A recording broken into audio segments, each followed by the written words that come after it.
주의 성령이 내게 임하셨으니. 오늘 말씀은 창세기 32장 21절부터 32절까지입니다.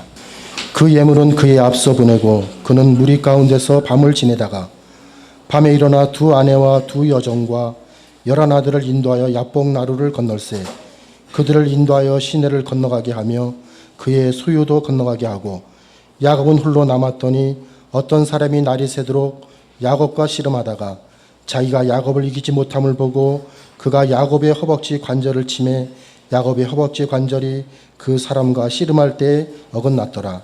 그가 이르되 날이 새려 하니 나로 가게 하라. 야곱이 이르되 당신이 내게 축복하지 아니하면 가게 하지 아니하겠나이다.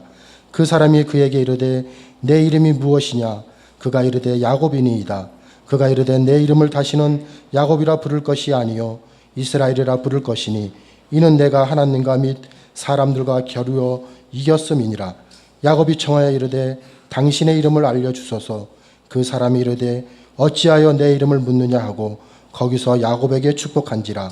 그러므로 야곱이 그곳 이름을 브니엘이라 하였으니 그가 이르기를 내가 하나님과 대면하여 보았으나 내 생명이 보존되었다 함이더라.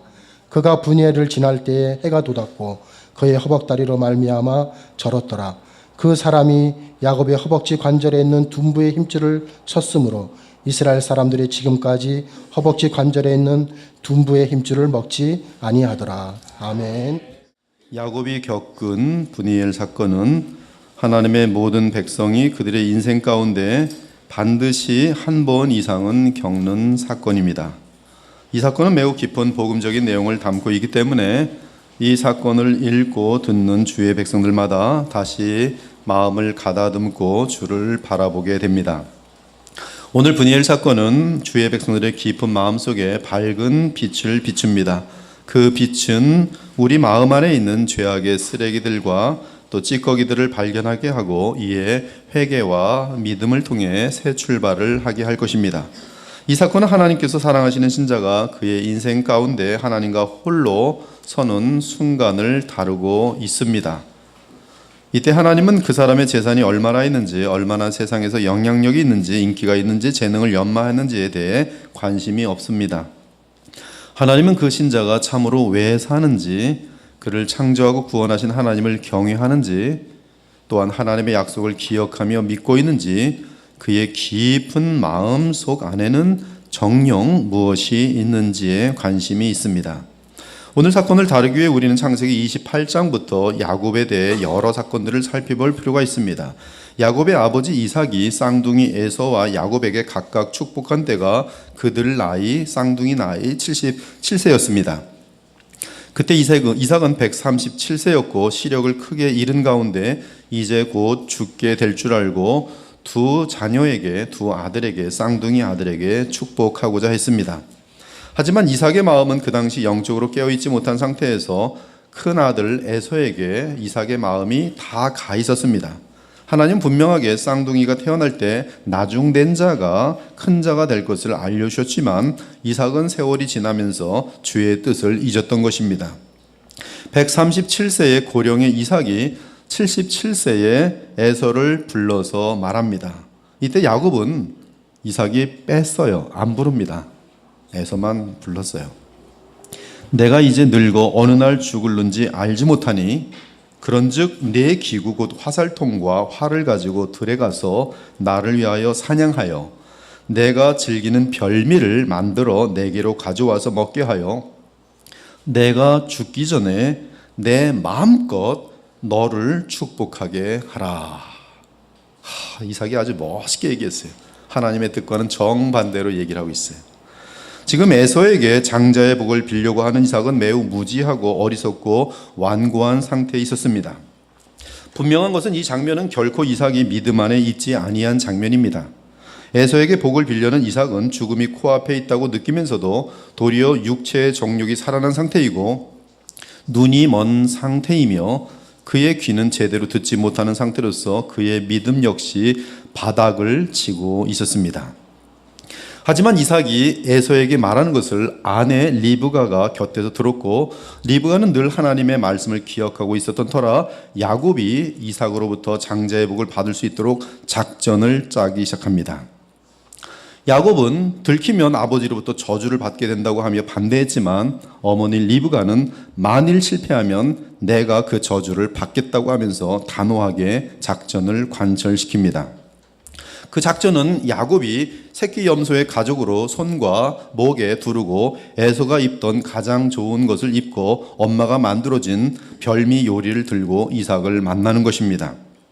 그러면 이삭이 야곱을 에서로 착각하고 장자의 축복을 물려줄 것이라는 것이, 즉 속임수를 사용해서 아브라함의 가문의 장자권을 빼앗겠다는 것이었습니다. 놀랍게도 이 작전은 성공하게 되고요. 결국 에서는 야곱과 어머니가 자신을 속인 것을 알게 됩니다. 이에 에서는 야곱을 죽이겠다고 다짐합니다. 에서가 그의 아버지가 야곱에게 축복한 그 축복으로 말미암아 야곱을 미워하여 심중에 이르기를, 아버지가 곡할 때가 가까웠은즉 내가 내 아우 야곱을 죽이리라. 그리고 이러한 진지한 에서의 의도를 알아차린 누군가가 리브가에게 알려주었습니다. 이에 리브가는 난리가 났지요. 당장 야곱을 살릴 대책을 마련합니다.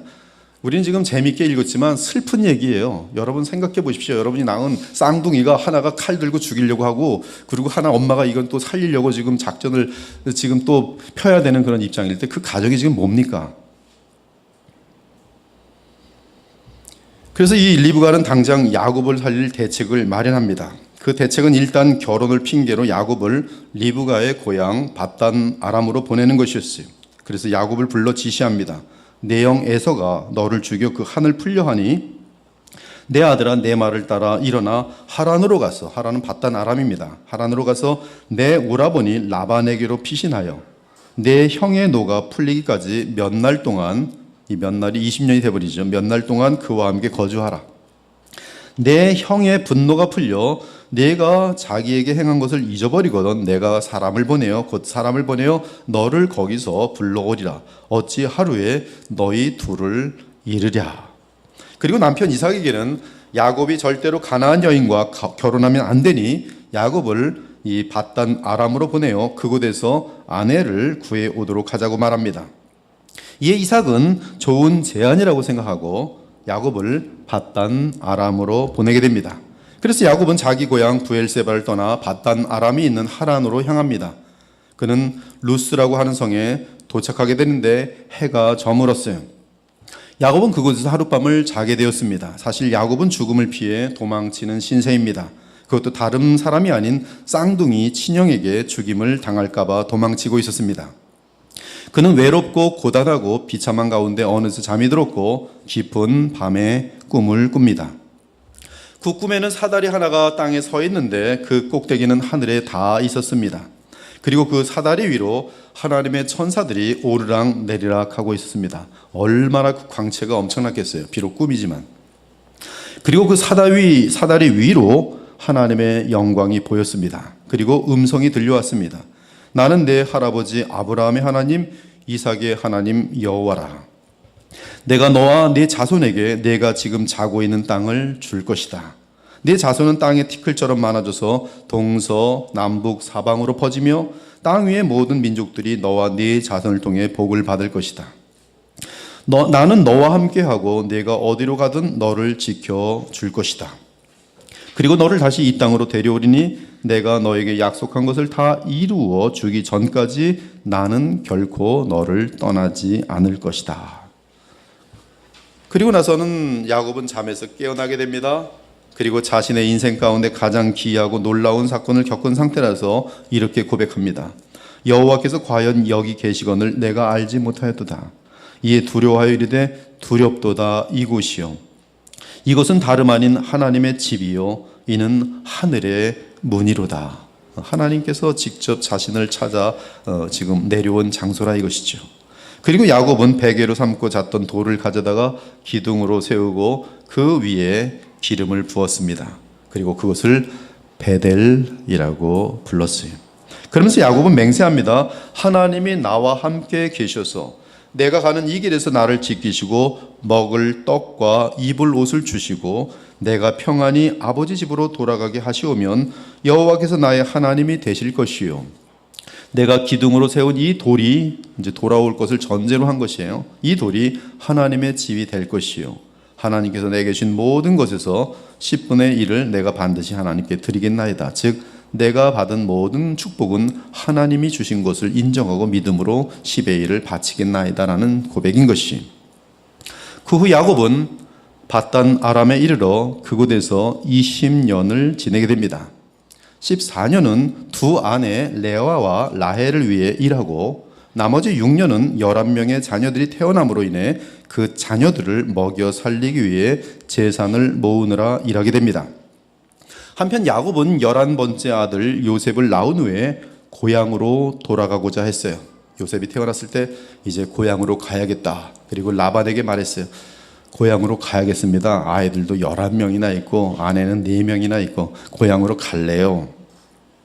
그러자 외삼촌 라반은 자신이 야곱으로 인해 큰 부자가 된 것을 알고 야곱을 못 떠나게 합니다. 그 대신 야곱과 새로운 계약을 합니다. 이때 야곱은 점이나 얼룩이나 검은 양을 자기 것으로 삼는 계약을 제시하고 라반도 동의합니다.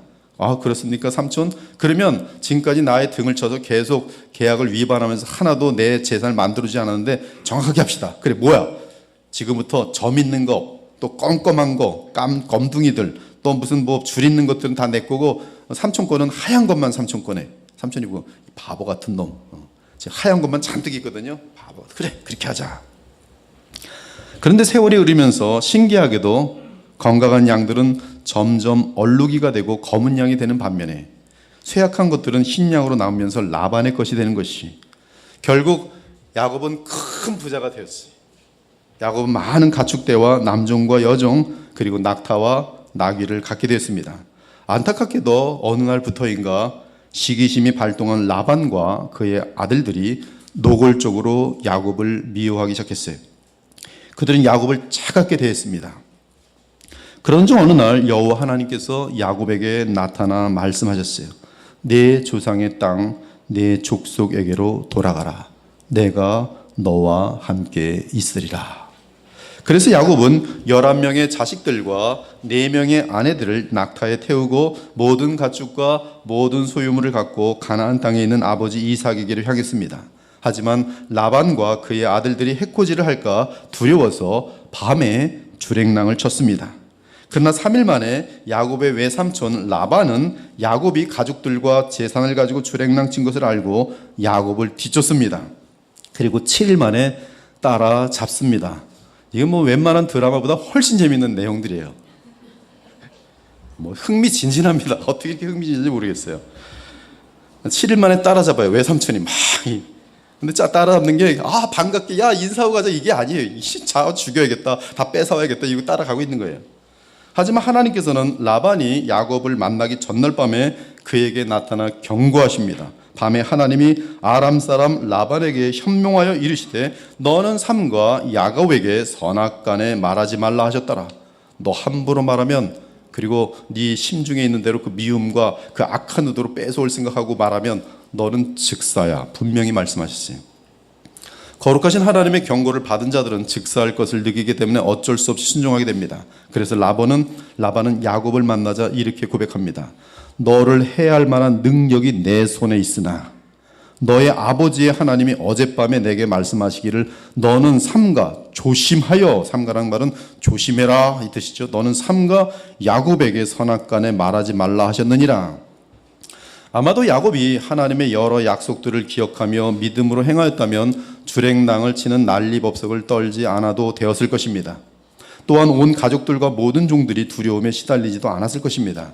분명히 하나님은 그가 바단 아람을 떠나기 직전에 네 조상의 땅, 네 족속에게로 돌아가라. 내가 너와 함께 있으리라고 약속하셨고, 또한 20년 전에 하나님은 야곱을 처음 만나 주셨던 베델 땅으로 반드시 돌아오게 해주겠다고 약속하셨어요. 즉 하나님은 야곱에게 내가 너와 함께 있겠다는 약속을 거듭거듭 하셨던 것입니다. 그러므로 야곱은 사실 안전합니다. 절대적으로 안전해요. 하지만 야곱은 스스로 삶을 챙기며 살아온 사람이었습니다. 그러므로 그는 주의 약속을 받고도 믿지 않고 스스로 삶을 유지해 왔습니다. 아무튼 야곱은 쓸모없는 공포와 두려움 가운데 난리 법석을 떨었지만 결국 외삼촌 라반과 정리를 잘하였어요. 물론 그들은 하루 종일 야곱이 주랭랑 친 사건에 대해 서로의 탓이라고 돌리며 논쟁을 벌입니다. 거의 한 장 정도가 라반과 이 야곱의 논쟁이에요. 너 왜 떠났어? 이래서 떠났어요. 외삼촌은 왜 그랬어요? 계속 싸웁니다. 이 상황에서 야곱과 라반의 대화를 들어보면 이건 정말 코미디도 아니고 얼마나 우스꽝스러운지 몰라요. 뭐 한 5살짜리들이 싸우는 거와 거의 비슷합니다. 참으로 가관이에요. 이 둘은 20년 동안의 서로의 잘잘못을 다 따졌습니다. 그래, 오늘 한번 너가 뭘 잘못하고 네가 뭘 잘못해 다 드러내자. 다 따졌어요. 아마도 하나님께서 라반에게 나타나셔서 경고하지 않으셨다면 라반은 야곱과 논쟁하다가 아마 혈기가 나서 그를 죽이고 그의 재산을 다 몰수해 갔을 것이에요. 절호의 찬스죠. 그래 이 자식, 야 다 죽여, 다 가져가. 그래 끝났을 거예요.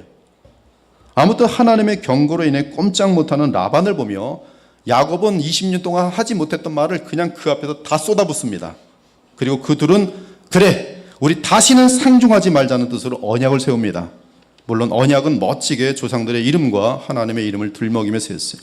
라반이 또 야곱에게 이르되 내가 나와 너 사이에 둔 이 무더기를 보라. 또 이 기둥을 보라. 이 무더기가 증거가 되고 이 기둥이 증거가 되나니 내가 이 무더기를 넘어 네게로 가서 해하지 않을 것이요 네가 이 무더기 이 기둥을 넘어 네게로 와서 해하지 아니할 것이라. 라반이 아침에 일찍이 일어나 손자들과 딸들에게 입맞추며 그들에게 축복하고 떠나 고향으로 돌아갔더라. 다시는 안 봅니다. 다시는 안 봐요. 그리고 야곱도 그것을 떠나 길르앗 산지를 향하게 되었는데 놀랍게도 그곳에서 하나님의 천사들을 만나게 됩니다. 이에 야곱은 그곳 이름을 하나님의 군대라는 뜻을 지닌 마하나임이라고 부르게 됩니다. 하나님께서 마하나임 사건을 허락하신 이유는 야곱으로 하여금 20년 전의 사건과 약속을 기억나게 하기 위함입니다. 왜냐하면 그때에도 하늘까지 닿는 사다리에서 하나님의 천사들이 오르락 내리락 하였기 때문입니다. 하나님은 마하나임 사건을 허락하시면서 주의 군대가 야곱을 보호하고 있다는 사실을 알려주셨습니다. 지금 라반의 군대들을 두려워할 필요가 없는 것이에요. 그걸 보여주셨어요. 내가 약속을 지킨다. 물론 평소에 하나님의 군대는 야곱의 눈에 보이지 않지만 야곱을 철저하게 보호하라는 주의 명령을 받들고 있었던 것입니다. 그러므로 야곱은 아무것도 두려워하지 않고 오직 주만 믿으면 평안을 누릴 수 있었던 것이, 이것이 하나님께서 야곱에게 알려주시려는 메시지였습니다. 그러나 마하나임 사건을 겪었음에도 불구하고 야곱은 하나님의 뜻을, 의도를 깨닫지 못합니다. 그리고 야곱은 드디어 형 에서가 사는 에돔 나라의 세일 근처를 지나게 됩니다. 고향으로 가려면 그 길을 반드시 거쳐야 하는 곳이었어요. 한편 큰 떼를 이루어 움직이는 야곱의 무리를 세일산 위에서 항상 왕처럼 거느리고 있는 에서가 그것을 못 볼 리가 만무합니다. 저기 양떼들이 오고 있네. 낙타도 오네. 저기 누구 거야? 쫙 알아보니까 야곱? 이 자식이 20년 만에 돌아오고 있어? 지금 그런 분위기예요. 에서는 당장 자기 지역을 지나는 이 무리를 찾아옵니다.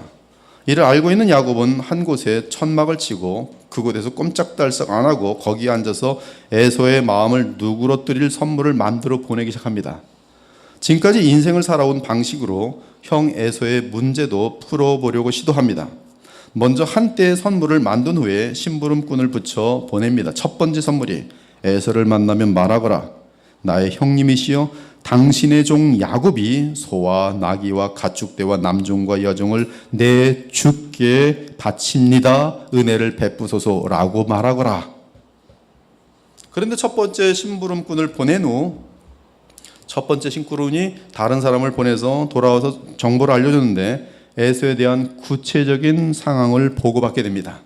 그것은 에서가 400명의 군사를 이끌고 야곱을 만나러 오고 있다는 소식이었어요. 이 사실을 알게 된 야곱은 겁에 질렸습니다. 그는 하나님의 약속을 순식간에 다 잊었어요. 마하나임 사건이 뭔지 아무런 감각도 없습니다. 그냥 덜덜덜덜 떨. 그리고 공포에 빠졌습니다. 창세기 32장 7절에 보니 야곱이 심히 두렵고 답답하여 하더라. 너무너무 괴로운 가운데요. 머리가 찢어지는 상태입니다. 어떻게 해야 되지? 어떻게 해야 되지? 이 11명의 나의 아들들, 또 딸 하나, 나의 사랑스러운 이 부인들, 이 20년 동안 그냥 그 라반에게 속으면서 쌓아놓은 이 엄청난 이 나의 생명 같은 이 재산, 이 소들 다 어떡하지? 막 머리가 아픈 거예요. 에서는 야곱을 매우 미워했기 때문에 어쩌면 야곱에게 속한 가족 전부를 한 사람도 빠짐없이 다 죽일지도 모릅니다. 물론 모든 재물과 가축은 다 뺏어갈 것입니다. 400명의 군사를 데리고 에서가 오고 있다는 정보를 받은 야곱은 하나님께 기도하는 것도 잊어버리고 당장 그가 할 수 있는 대책을 또 동원합니다. 모든 대책을 동원해요. 하지만 그 대책은 야곱의 두려움과 공포를 조금도 제거해 줄 수 없습니다. 아무튼 그는 어떻게 할 수가 없으니까 그냥 자기가 할 수 있는 아무 무능한 방법을 가지고 최선을 다합니다. 일단 그는 자기와 함께 있는 사람들을 두 무리로 나눴습니다. 그리고 양떼와 소떼와 낙타들도 두 무리로 나눴어요. 자기가 사랑하는 거는 요쪽, 좀 덜 사랑하는 건 요쪽. 거기서 또 머리를 쓰면서 또 그 중에서 또 나누고 하면서 아주 마지막 혼자서라도 살아남는 계획까지 쫙 짭니다. 야곱 생각으로는 에서가 한 무리를 치면 나머지 한 무리라도 도망하겠다는 그러한 계산이었어요. 하지만 이런 조치를 취해도 야곱의 두려움과 답답함은 제거되지 않았습니다. 왜냐하면 에서가 어떤 생각을 하고 어떤 행동을 취할지 전혀 알 수 없기 때문에 그래요. 선물을 많이 줬더니 에서가 이 자식 돈 많이 벌었구나. 다 뺏어와야겠네. 얼마나 버린 거야. 더 많이 다 죽여야겠네. 물건이 많네. 이런 생각할지 어떻게 알아요. 가난하면 가난하구나. 참 그냥 살아 이럴 수 있지만 돈이 많다. 야, 저 돈 내가 가져야겠다. 죽여. 이럴 수 있는 거예요. 그렇지 않아도 미운 죽이기로 마음먹었던 수십 년 동안 기다려온 원수인데 에서가 무슨 생각을 할지 야곱은 알 수가 없습니다. 도대체 선물을 많이 줘야 되는 건지 조금 줘야 되는 건지 어떻게 해야 되는지 알 수가 없는 거예요. 야곱은 머릿속이 하얗게 되는 것을 느꼈습니다. 완벽하게 사면초가 상태가 된 것이 아무리 뭐를 써도 답이 없습니다.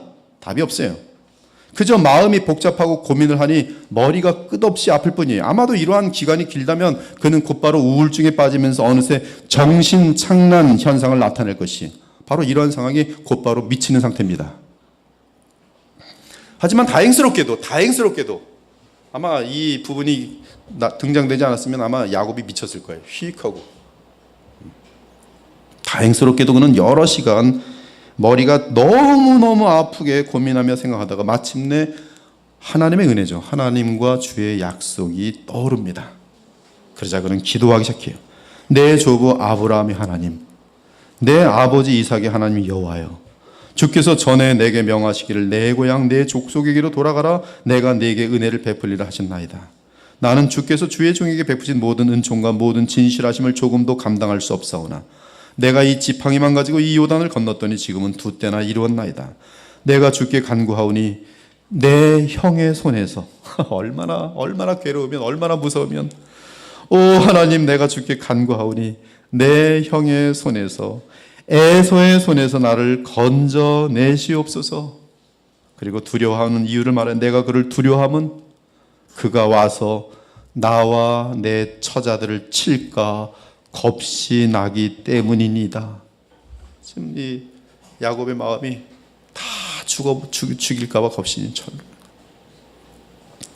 주께서는 말씀하시길 내가 반드시 내게 은혜를 베풀어 내 씨로 바다에 셀 수 없는 모래와 같이 많게 하리라 하시지 않으셨나이까. 그렇다면 내가 지금 살아 보존되고 우리 자녀들도 보존돼야 된다는 뜻인데 지금 현실은 그렇지 않으니 지금 보나마나 죽을 것이 뻔하온데 아버지여 구원하소서. 지금 그런 기도예요. 절망 상태에서 다른 길이 없어요. 하나님밖에 없어요. 하지만 이 기도를 드린 후에도 야곱은 마음의 평강을 얻을 수 없었습니다. 그 이유는 아직 에서의 마음이 어떠한지 전혀 알 수 없기 때문에 그래요. 여러분 이 현실이라는 게 있을 때는 기도를 간절히 드렸는데 딱 보면 또 현실이 부딪히면 기도에 대한 그 확신을 가지고 만약에 평강을 누리면 이 사람은 엄청난 지금 신앙의 도에 이른 것이에요. 지금 이러한 애서가 있는 상황 가운데에서 기도 딱 하고 기도하기 전에는 그냥 죽을 듯하다 기도 딱 이런 사람 이건 뭐 엄청난 사람이에요. 근데 안 된단 말이죠. 지금 딱 보고서 기도했는데 딱 하나님 여전히 지금 동일한 현실이에요 지금. 물론 주의 약속에 따르면 안전한 결과가 있을 것입니다. 그러나 하나님의 약속이 언제 어떻게 이루어질지 여전히 야곱은 알 수가 없어요. 이 즈음에 야곱에게 그의 평생의 죄악들이 떠올랐습니다. 바로 이러할 때 평생의 죄악이 다 떠올라요. 여러분들은 한번 태어났을 때부터 지금까지 지은 죄악이 떠오른 적이 있는지 모르겠어요. 저는 제 인생 가운데 한 번 있었어요. 즉 야곱과 같은 이런 때를 겪었던 뜻이에요. 어떻게 그렇게 생각이 나는지 신기하더라고요. 그때 그 죄를 졌지. 그때 그 죄를 졌지. 특히 어머니와 한 통속이 되어 에서를 속이던 때가 기억났습니다.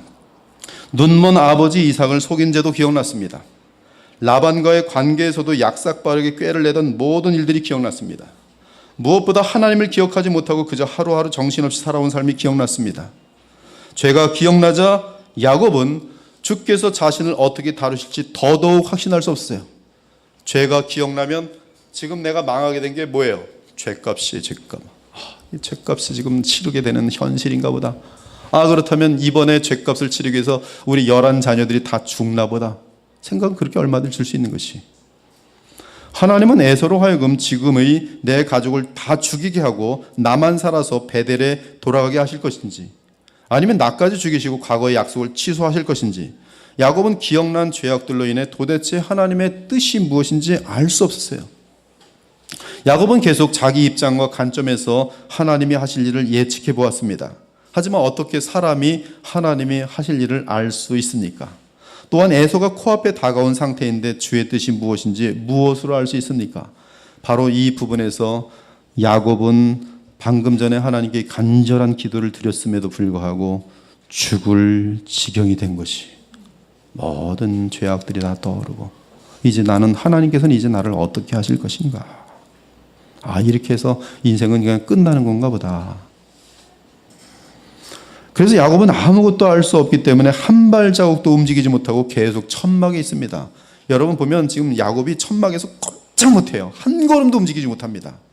그가 딱 한 가지 할 수 있는 것은 그동안 죽어라고 모아두었던 재산을 에서에게 계속 보내는 것이 얼마나 아까움이 얼마나 안타깝습니다. 방금 전까지도 얼굴 붉히면서 외삼촌 라반과, 그것이 하루 전이에요. 얼굴 붉히면서 외삼촌 라반의 모든 죄를 다 고자질하면서 화를 펄럭 내면서, 왜 라반은 지금 하나님이 직사시가 말 못하고 있거든요. 가장 막 부었는데 왜? 재물, 돈, 명예, 밤새 재물 때문에 싸운 야곱이. 야곱은 암염소 200마리, 숫염소 20마리, 암양 200마리, 숫양 20마리, 암낙타 30마리, 그 새끼와 여러 낙타들, 암소 40마리, 황소 10마리, 암낙이 20마리, 새끼낙이 10마리 계속 에서에게 보내요. 황당해. 지금으로 치면 20년 동안 뼈 빠지게 번 돈을 고스란히 에서에게 바치고 있어요. 에서가 전가를 해서 다 내놓을 수밖에 없어요. 니네 가족만 살려서 어디론지 도망가버려. 그렇게밖에 할 수 없는 거예요. 살아야 될 거예요. 살아요. 야곱은 이것들을 각각 때로 나누어 자기 종들에게 가져가게 했어요. 그리고 그 종들을 보내되 거리를 또 멀리 두게 합니다. 그 와중에서 꾀를 내는 거예요. 머리가 죽을 지경인데도 꾀를 내요. 야곱은 첫째 종, 두 번째 종, 세 번째 종, 그리고 다른 나머지 종들을 계속 가축대와 함께 보내며 똑같은 명령을 내립니다. 너희가 에서를 만나거든 주의 종 야곱이 우리 뒤에 있다 하라 하니, 이는 야곱이 말하기를 내가 내 앞에 보내는 예물로 형의 감정을 푼 후에 대면하면 형이 혹시 알 수가 없는 거예요. 혹시 나를 받아주리라 함이었더라. 그러니까 지금 야곱의 마음에는 형이 나를 죽일 것이 백발백중이에요.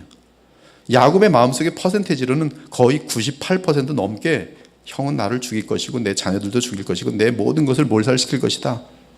그래서 있는 것을 다 털어내려도 혹시 나를 살려주지 않을까. 지금 재물에 관심이 없어요.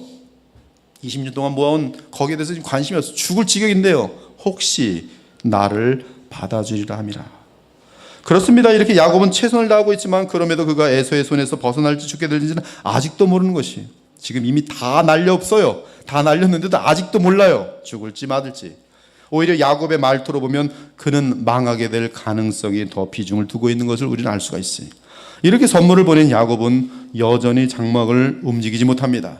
즉 아무런 확신을 가질 수 없으니 이것도 저것도 아무것도 할 수 없는 것이. 그래서 선물을 다 보낸 그날 밤에도 천막에서 묵습니다. 하지만 야곱은 아무리 자도 잠도 오지 않고 머리는 터질 것 같고 안절부절하다가 한 가지 결단을 내리고 움직입니다. 우리 자식 새끼들 생명들만은 에서에게 맡겨서는 안 되겠다. 그거예요. 모든 재산을 다 잃어도 좋지만 내 가족은 내 핏덩어리는 살려겠다. 그래서 갑자기 야밤에 일어나 두 아내와 두 여종과 11명의 아들들과 딸 하나를 데리고 야복강 나루를 건너게 해요. 그리고 남은 재산도 다 야복강 나루 저편으로 옮겼어요. 야복강 나루를 건너게 했다는 뜻은 에돔 지역에서 벗어나게 했다는 뜻이에요. 즉 적어도 법적으로 에서의 공격으로부터 가족들을 보호하겠다는 것이. 야곱은 남편으로서 그리고 아버지로서 심지어 그가 이끄는 모든 종들까지 배려하는 입장에서 그들 모두를 야복강 나루를 지나게 했어요. 물론 에서 쪽으로 보낸 종들과 풍성한 선물은 이제 곧 에서에게 전달될 것입니다. 야곱은 에서를 피해 주랭랑을 칠까 하는 생각도 했을 것이에요. 하지만 그렇게 되면 영원히 고향으로 돌아가지 못할 것이며 부모들도 영원히 보지 못하게 될 것입니다. 또한 에서에게 잡히기만 하면 죽게 될 것을 알고 평생 온 세상에 떠돌이가 되어 오직 두려움 가운데 살게 될 것이. 그리고 어디서는 공격당하여 망하거나 죽게 될 것이며 또한 모든 가족들이 죽거나 거지가 될 것입니다. 한마디로 답이 없는 것이. 야곱은 에서라는 거대한 죄의 결과 앞에서 그가 취할 수 있는 모든 방법을 다 동원했습니다. 한쪽으로는 혹시 에서의 자비를 구할 수 있지 않을까요? 여러 종들과 재산을 보냈고 다른 한편으로는 가족 전체와 그리고 남은 재산을 야복강 저편으로 보낸 상태예요. 이미 이리저리 야곱의 종들과 재산은 뿔뿔이 흩어진 상태가 되었습니다. 즉 야곱의 삶의 기반은 송두리째 흔들린 상태가 되었단 말씀이에요. 그리고 지금 몇 시간 후에 어떤 일이 발생할지 아무도 몰라요. 야곱은 그 야밤에 홀로 있게 됩니다. 저는 이 말씀을 준비하면서 많이 웃었어요. 끼득끼득거리고 웃기도 하고 참 또 내 인생을 돌아보기도 하고 불쌍하기도 하고. 가족들 및 모든 것을 야복 강나루로 먼저 보낸 야곱의 심정을 생각해 보기 바랍니다. 혼자 남았어요. 죽음과 멸망이 코앞에 보이는 시점에서 야곱의 마음 상태가 어떠했을지를 생각해 보기 바랍니다. 한마디로 말을 할 수 없는 황당한, 인간적으로 말하면 좀 유치한 표현이지만 계속 돌아버릴 지경이죠. 섭섭하게도, 섭섭해요 또 이런 때는, 아내 넷도 이제 보이잖아요. 야곱에게는 아무도 없습니다. 용감하고 멋진 조치를 취했지만 야곱의 마음은 무한하게 복잡합니다. 두렵습니다. 외롭습니다. 그 누구도 야곱의 상황과 그의 마음을 도울 수 없습니다. 이 땅에 그 누구도 지금 이 상황에서는 야곱을 도울 수가 없어요. 사방은 조용합니다. 하늘에는 별만 있습니다. 벌레 소리가 납니다. 짐승 소리가 납니다. 내일이면 끝장이 날 것입니다. 증오에 찬 에서의 칼날에 다 죽을 가능성이 있습니다. 한편 하나님 편에서는 야곱은 온 세상을 구원할 메시아의 조상입니다. 나아가 구약시대에 하나님의 백성의 아버지가 될 사람입니다. 따라서 하나님은 야곱을 믿음의 사람으로 빚어내야 할 필요가 있었습니다. 이 일을 하시기 위해 주 하나님은 친히 사람의 모양으로 야곱을 찾아오십니다. 이것이 브니엘 사건이. 그리고 이 브니엘 사건은 신약 시대에 예수 그리스도를 믿도록 역사하시는 하나님의 섭리와 성령의 역사라고 할 수 있습니다. 여러분에게 이 브니엘 사건과 유사한 사건들이 참된 신자들에게는 많이들 있어요. 제가 알고 있는 분들만 해도 다 브니엘 사건 하나씩 갖고 있습니다. 아무튼 야곱은 홀로 있게 되었고 그 상황은 하나님이 만드신 것으로서 야곱 자신에게도 절대적으로 필요한 순간이었어요. 야곱 역시 그날 밤에 하나님을 만나기를 바랐습니다. 하나님의 뜻이 무엇인지 알고자 했습니다. 만일 하나님이 나타나지 않으신다면 야곱의 삶은 에서의 손에 달리게 됩니다. 만일 하나님을 만나지 못한다면 야곱은 그동안 연약하게나마 가져왔던 모든 믿음이 허물어지게 됩니다. 또한 20년 전에 하나님을 만난 사건들 및 마하나임에서 하나님의 천사들을 만난 사건도 도무지 불가해한 허무한 사건이 되어버립니다. 사랑하는 여러분, 오늘 사건은 구약의 신년이라고 해서 독생하신 하나님이 사람의 몸을 입고 이 땅에 오시기 전에 자기 백성들을 찾아오시는 장면입니다. 밤새도록 야곱과 씨름한 사람은 30절에 의하면 하나님이십니다. 그러므로 야곱이 그곳 이름을 푸니엘, 하나님이에요. 푸니, 얼굴이에요. 하나님의 얼굴은 뜻입니다. 푸니엘이라 하였으니 그가 이르기를 내가 하나님과 대면하여 보았으나 내 생명이 보존되었다 함이더라. 여러분, 야곱의 죄 문제가 해결되지 않았으면 그날 밤에 즉사하였을 것이 하나님을 대면하고 살 수 있는 존재는 없습니다. 근데 정확히 그 고백을 하고 있어요. 내가 하나님을 대면하였지만 내 생명이 보존되었다. 무슨 말씀이요? 내 죄가 하나님께 사함받았다는 뜻이.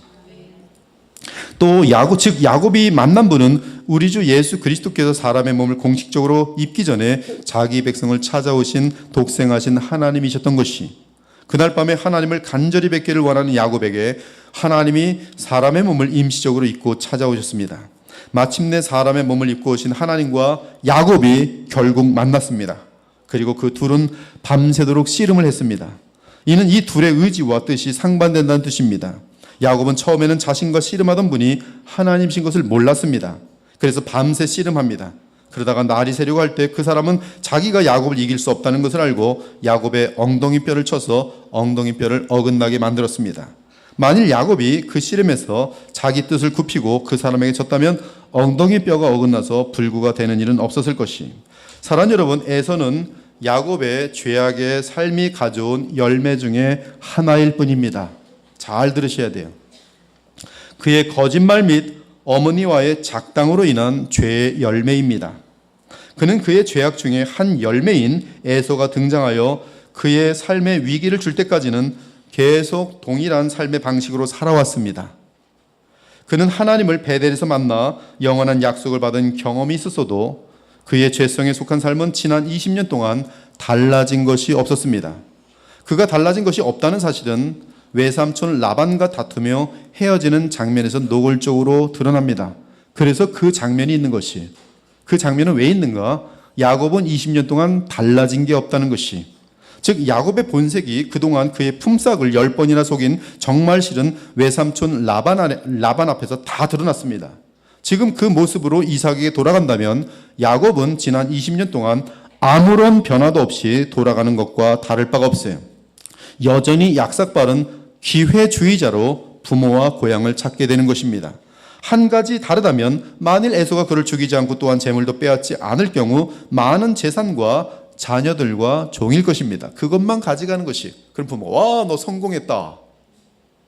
그러나 하나님은 그 모든 이 땅에서의 풍성함이 야곱의 죄 문제를 해결하는데 아무런 도움이 되지 않는다는 것을 알려주고자 하십니다.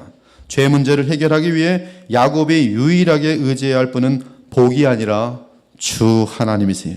이를 알려주시기 위해 하나님은 사람의 몸을 입고 야곱을 만나신 것이, 하나님의 섭리 가운데 야곱은 브니엘에서 자신이 심어놓은 죄의 결실이 그의 모든 것을 단번에 무너뜨릴 수 있다는 것을 보게 됩니다. 죄로 인한 단 하나의 결실이 20년 동안의 수고를 산산조각 낼 수 있었습니다. 그 모든 것을 헛것이 되게 할 수 있었습니다. 지금도 우리는 얼마든지 이 세상에서 그런 하나의 현상들을 많이 봐요. 그렇죠? 죄 하나 때문에 그냥 완전히 폭삭 망합니다. 아니 지하철에서 왜 거울 들고 다니다가 걸렸는데 재판장이에요. 재판장 그 재판 할 수 있겠습니까? 재판관이 그러고 다녔으면 그냥 폭삭 망하는 거예요. 그리고 소문이 따라붙어요. 평생. 죄의 결과에 의한 모습들이. 과거의 죄는 현재의 내 삶을 허무는 정도가 아니라 얼마든지 수백 수천 배의 무서운 보복으로 다가올 수 있었습니다. 죄의 결실 앞에서 야곱은 아무런 조치도 취할 수 없었고 그저 죄의 결과가 두려워 그것을 메우려고 지금까지 쌓아놓은 모든 것을 바닥에 날 때까지 무한하게 퍼주고 있었습니다. 그 외에는 다른 그 어떤 것도 할 수 없었습니다. 지금 야곱은 과거의 죄악의 열매를 대하여야 하며 심지어 그 열매는 미래를 다 망쳐놓을 것입니다. 따라서 장래에 대한 소망도 멸망 외에 다른 것이 없습니다. 그래서 야곱은 끝없는 답답함 가운데 홀로 야복나루에 남아 주를 만나기를 바랐던 것이, 사랑하는 여러분, 분이엘 앞에 서 있는 야곱은 이 세상에서 성공을 성취한 사람입니다. 하지만 여전히 기회주의자이며 타협을 잘하는 사람입니다. 그는 민첩하고 성실하고 부지런하지만 그 목적은 오직 잘 먹고 잘 사는 풍성한 삶을 살기 위함일 뿐입니다. 그는 아직 주를 향한 사명을 갖지 못했고 아브라함의 믿음과 이삭의 믿음을 헤아리지 못했습니다. 그날 에서의 공격을 받으면 모든 것을 다 잃을 뿐만 아니라 가족들의 생명은 물론이고 자신의 목숨까지도 위험합니다. 그리고 이미 말씀드린 것처럼 가나안 땅에 들어가지 못할까 두려웠고 아버지 이삭과 어머니 리브가를 만나지 못할까 두려웠습니다. 이는 근본적으로 하나님의 약속에 야곱 자신이 포함되지 못하는 것을 두려워한 것이, 하나님의 약속에 포함되지 못한다면 영원한 새하늘과 새 땅 그리고 부활의 소망도 야곱과는 무관하게 되는 것이, 그러므로 야곱은 끝없는 고민과 생각 속에서 그의 신앙과 삶을 돌아볼 수밖에 없는 순간이었어요.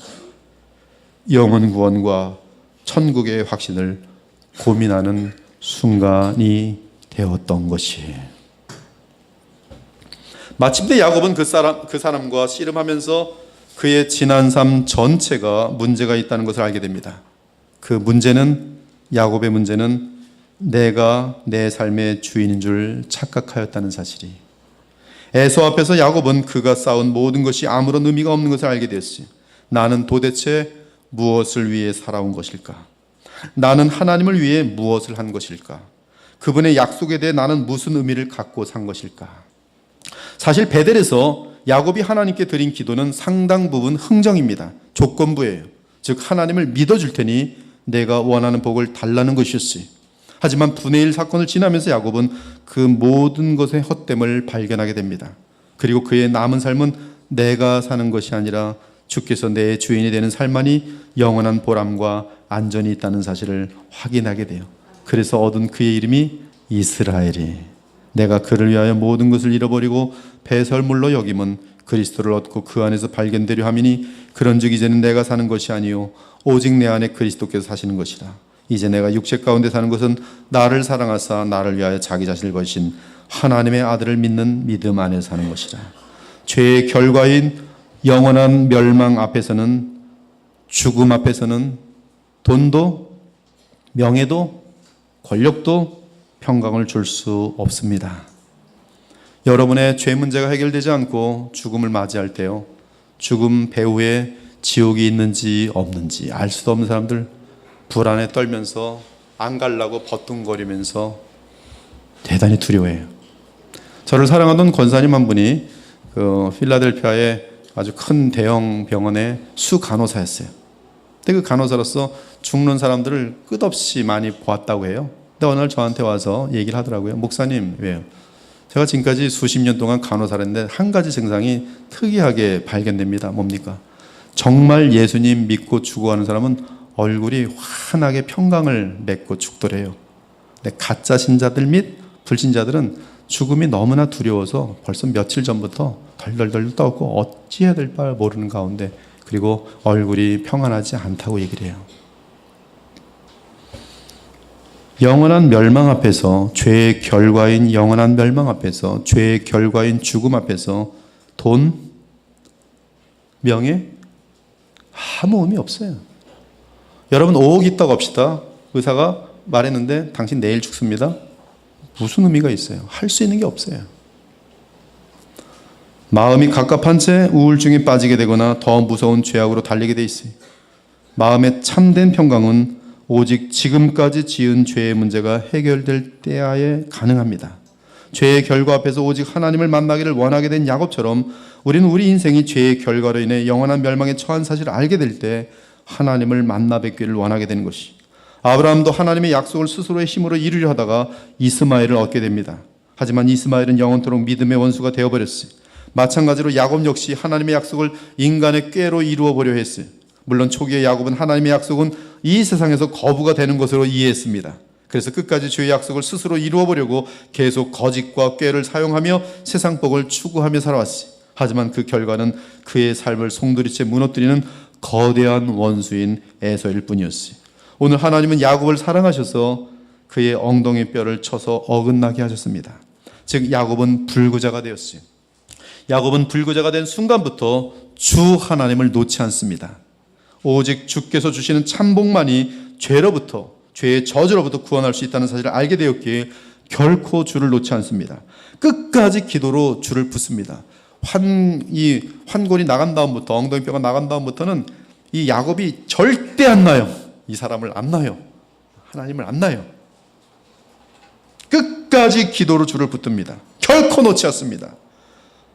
이를 위해 야곱은 모든 자존심을 버리고 주 앞에 무릎 꿇습니다. 그리고 그는 마지막 구원의 길인 그 사람을 놓지 않았어요. 이것이 야곱의 승리예요. 이것이. 이에 야곱과 씨름하던 그 사람은 환도뼈가 나갔음에도 불구하고 자기를 놓지 않는 야곱을 보면서 얼마나 긍휼과 자비를 베풀고 싶은 마음이 커졌겠어요. 그리고 사실 그 긍휼과 자비를 베풀기 위해 오신 것인데 본 거죠. 절대. 이에 그 사람은 야곱에게 새 이름을 주십니다. 새 이름을 주셨다는 것은 새 인생을 주셨다는 뜻이에요. 새 인생. 지금 우리에게 적용한다면 불신자의 삶을 살아오던 자들이 또는 형식적인 신앙생활을 하던 자들이 온 마음과 뜻과 삶을 다해 오직 주만 붙드는 새로운 삶을 시작하게 되었다는 뜻이, 즉 진실한 신앙, 온 마음을 다하는 진정한 신앙생활이 시작된 것이, 놀랍게도 하나님께서 인간들의 자랑을 꺾으실 때 그 사람에게 영원한 복이 임합니다. 그것이 야곱의 삶이 보여주는 브니엘 사건이에요. 이후로 야곱은 이스라엘이 되어 철저한 믿음의 삶 그리고 성화의 삶을 시작합니다. 그가 147세에 죽었는데 130대 바로를 만날 때는 엄청난 영적인 성숙을 이룬 야곱을 볼 수 있어요. 언제부터 그 깊은 성화의 도약이 시작됐는가? 바로 그의 엉덩이 뼈가 부서진 그 직후부터예요. 속이는 자가 다시는 속이지 않는 자가 됩니다. 하나님을 위한다면서 내 뜻대로 내 멋대로 사는 신앙의 삶에서 벗어나 세상 것들, 즉 내 재물과 세상 명예와 권력과 인기로 하나님을 영화롭게 하겠다는 어리석은 생각에서 벗어나 오직 주의 뜻에 따라 철저하게 순종하는 것이 하나님께 참된 영광을 돌리는 삶인 것을 깨닫습니다. 그리고 그 사람인 예수 그리스도를 놓지 않는 삶에 하나님의 영원한 복이 임한다는 사실을 확신하게 됩니다. 그러므로 복음은 이렇게 말합니다. 이는 아무 육체도 하나님 앞에서 자랑하지 못하게 하려 하심이라. 너희는 하나님으로부터 나서 그리스도 예수 안에 있고 예수는 하나님으로부터 나와서 우리에게 지혜와 의로움과 거룩함과 구원함이 되었으니 기록된 바 자랑하는 자는 주 안에서 자랑하라 함과 같게 하려 함이라. 야곱이 이스라엘이라는 이름을 받은 것은 더 이상 하나님의 뜻에 저항하는 삶이 아니라 하나님의 다스림을 모든 면에서 받아들이며 살게 되었다는 뜻입니다.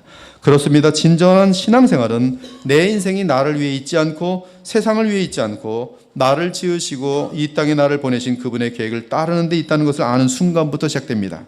그분의 계획을 따른 삶은 거룩한 삶이며 용서의 삶입니다. 세상 때문에 거짓말하는 그런 삶이 아니라 도리어 하늘의 것을 사모하며 사는 진실하고 정직한 넉넉한 삶인 것이, 이는 내 능력이 약한 데서 온전하여짐이라 하신지라. 도리어 크게 기뻐함으로 나의 여러 약한 것들에 대하여 자랑하리니 이는 그리스도의 능력이 내게 머물게 하려 함이라.